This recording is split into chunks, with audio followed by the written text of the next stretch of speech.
Drama serial मोहलत की आने वाली एपिसोड में आप लोग देखने जा रहे हैं। माहम जिसे शुरू में ये बात समझ में नहीं आई कि उसकी माँ ने कितनी बड़ी बात उसे बताई थी, इसीलिए वो इस बात को लाइट लेती है।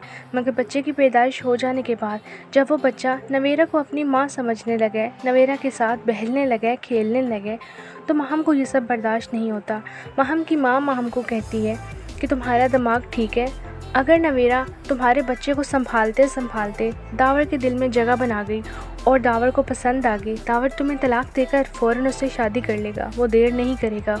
और यूँ तुम्हारी फूफो तलहत की सारी जायदाद, सारी प्रॉपर्टी की इकलौती वारिस कौन होगी? नवेरा।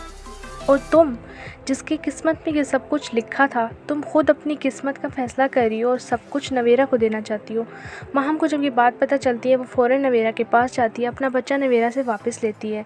दावर को जब ये पता चलता है कि नवेरा बेचारी अकेली कमरे में खड़ी रो रही है क्योंकि माहम उससे बच्चा ले गई है, जिस पर दावर नवेरा को कहते हैं, स्माइल, मैं अभी बच्चा लेकर आता हूँ, तुम्हें फ़िक्र करने की ज़रूरत नहीं। नवेरा उसके बावजूद भी बहुत परेशान और बहुत उदास है।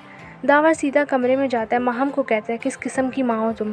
पहले तुमने अपने बच्चे की परवरिश नहीं की, अब अगर नवेरा ने की है और तुम्हारा बच्चा उसके साथ खुश है तो तुम उससे बच्चा छीन कर ले आई। माहम माफ़ी मांगती है दावर से, मुझे माफ़ कर दो, मगर मैं अब अपने बच्चे को अपने साथ रखना चाहती हूँ, मैं उसकी माँ हूँ। मगर दावर कहता है, तुम माँ नहीं हो, तुम तो एक डायन हो जो अपने बच्चे को खाना चाहती थी, अपने बच्चे को मारना चाहती थी। You are watching super entertainment. जिस पर माहम कहती है, दावर बस कर दो खुदा के लिए, पहले ही मेरी मामता मुझसे नाराज़ है, मैं नहीं चाहती कि मुझे कोई बातें सुनाए, मुझसे गलती हो गई, मुझे माफ़ कर दो।